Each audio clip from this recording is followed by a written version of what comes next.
मैं कह दूं तुमको चोर तो बोलो क्या करोगी। नमस्कार दोस्तों, आप देख रहे हैं एवरग्रीन हिंदी सिनेमा। दोस्तों, रोज की तरह आज की हमारी इस नई वीडियो में आपका स्वागत है। दोस्तों, नौशाद एक ऐसे सिंगर थे जिनके गानों को लोगों ने सदियों तक याद किया था। उनका गाना ऐसा हुआ करता था कि लोग उसके दीवाने हो जाया करते थे। चलिए उनसे जुड़ी कुछ और बातें हम करते हैं आज की हमारी इस वीडियो के जरिए। नौशाद अली हिंदी फिल्मों के एक प्रसिद्ध संगीतकार थे। पहली फिल्म में संगीत देने के 64 साल बाद तक अपने साज का जादू बिखेरने के बावजूद नौशाद ने केवल 67 फिल्मों में ही संगीत दिया, लेकिन उनका कौशल इस बात की जीती जागती मिसाल है कि गुणवत्ता संख्या बल से कम आगे होती है। नौशाद का जन्म 25 दिसंबर 1919 को लखनऊ में मुंशी वाहिद अली के घर हुआ था। वे 17 साल की उम्र में ही अपनी किस्मत आजमाने के लिए मुंबई कूच कर गए थे। शुरुआती संघर्षपूर्ण दिनों में उन्हें उस्ताद मुश्ताक हुसैन खां, उस्ताद झंडे खां और पंडित प्रेमचंद्र प्रकाश जैसे गुणी उस्तादों की सोहबत नसीब हुई। उन्हें पहली बार स्वतंत्र रूप से 1940 में प्रेम नगर में संगीत देने का अवसर मिला, लेकिन उनकी अपनी पहचान बनी 1944 में प्रदर्शित हुई रतन में,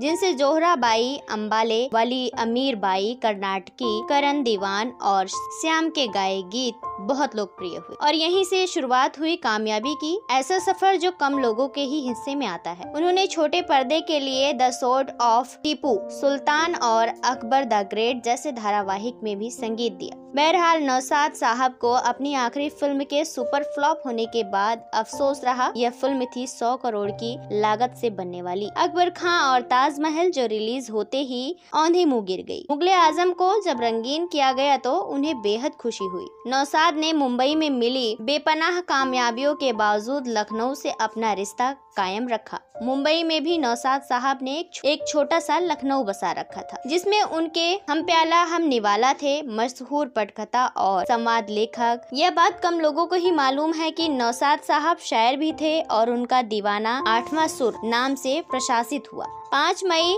2006 को इस फनी दुनिया को अलविदा कह गए। नौशाद साहब को लखनऊ से बेहद लगाव था और इससे उनकी खुद की इन पंक्तियों में समझ आ जाएगा। रंग नया है लेकिन घर ये पुराना है, ये कूचा मेरा जाना पहचाना है। क्या जाने क्यों उड़ गए पंछी पेड़ों से, भरी बहारों में गुलशन वीराना है। तो चलिए हम आपको एक अनसुना किस्सा भी सुना ही देते हैं, जो कि जुड़ा हुआ है देव साहब और सुरैया से। देव साहब हिंदू थे और सुरैया मुस्लिम थी। यही वजह थी कि नौशाद ने उन्हें कभी शादी नहीं करने दी। उद्योग जगत में अब तक के सबसे आकर्षक व्यक्ति थे और दूसरी सबसे सुरीली आवाज रखने वाली महिला थी सुरैया जमाल। सुरैया जमाल शेख उस दौर की इन दोनों महान शख्सियतों से जुड़ी हुई एक निजी जिंदगी थी, एक खूबसूरत प्रेम कहानी जो अधूरी रह गई। देव आनंद को पहला ब्रेक साल 1946 में प्रभात स्टूडियो की हम एक हैं से मिला। हालांकि यह फिल्म ना तो पैसा जुटा सकी और ना ही प्रसिद्धि, लेकिन इससे देव साहब को गुरुदत्त नामक एक मित्र का उपहार मिला। समीकरण ऐसा था कि दोनों ने भविष्य में एक दूसरे की आगामी परियोजनाओं का हिस्सा बनने का वादा किया। यह प्रतिज्ञा की गई थी कि यदि गुरुदत्त कोई फिल्म बनाएंगे तो वह पुरुष नायक केवल देव आनंद ही हो सकते हैं और अगर देव आनंद ने कोई फिल्म बनाई तो वह गुरुदत्त निर्देशित फिल्म ही होगी। देव आनंद की अगली फिल्में जिद्दी और विधा थी। बाद वाला देव आनंद के जीवन में एक और पहलू लेकर आया। विधा के दौरान ही एक नई प्रेम कहानी पनपने लगी थी। देव आनंद और सुरैया फिल्म के मुख्य नायक थे। आने वाले वर्षों में ही इस जोड़ी ने एक साथ 7 फिल्में दी, जिनमें से सभी बॉक्स ऑफिस पर सफल रही। देव और सुरैया की प्रेम कहानी काफी समय तक सुर्खियों में रही। इस जोड़ी के पास अपने समय की सबसे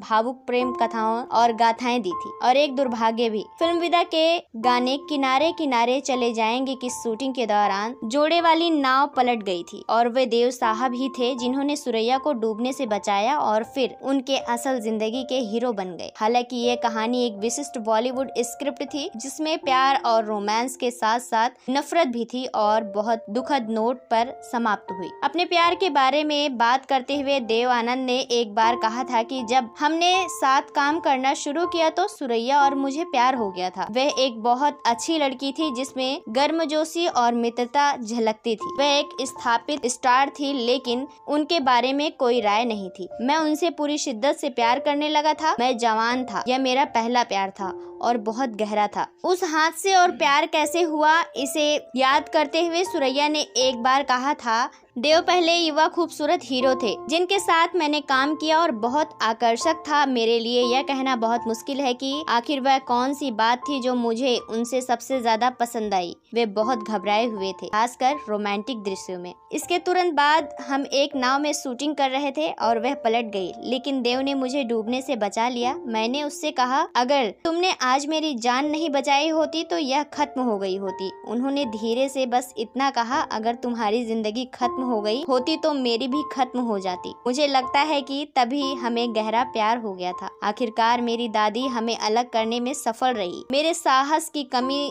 से देव बहुत आहत हुए, लेकिन मैं उसके लिए डरता था। ये पंक्तियां आपको इस प्रेम कहानी के दुखद अंत का एहसास कराने के लिए काफी हैं। देव आनंद और सुरैया दोनों शादी की नई जिंदगी शुरू करना चाहते थे। 1949 में जब वे जीत की शूटिंग कर रहे थे तब उन्होंने भागकर शादी करने का फैसला किया, लेकिन उनकी योजना सफल नहीं हो सकी क्योंकि सुरैया की रूढ़िवादी दादी बादशाह बेगम को उनकी योजना के बारे में पता चला। सुरैया की दादी उनकी गतिशीलता को नियंत्रित करती थी क्योंकि वह घर की मालकिन थी। वह अक्सर सुरैया के कैरियर में हेरफेर करती थी और उसे पैसे की भूखी महिला के रूप में देखा जाता था। वह देव साहब और सुरैया की प्रेम कहानी में बाधा बन गई, लेकिन उन्हें सोने के अंडे देने वाली हंस को खोने का डर था। दादी ने सुरैया को देव के साथ फिल्में करने से मना कर दिया। उन्होंने नौशाद को आशीर्वाद भी दिया। बता दें कि देव साहब ने अलग होने के बाद सुरैया ने कभी शादी नहीं की। हालांकि कई लोग वैसे कलाकार, निर्देशक नौशाद और एम सादिल जो नौशाद से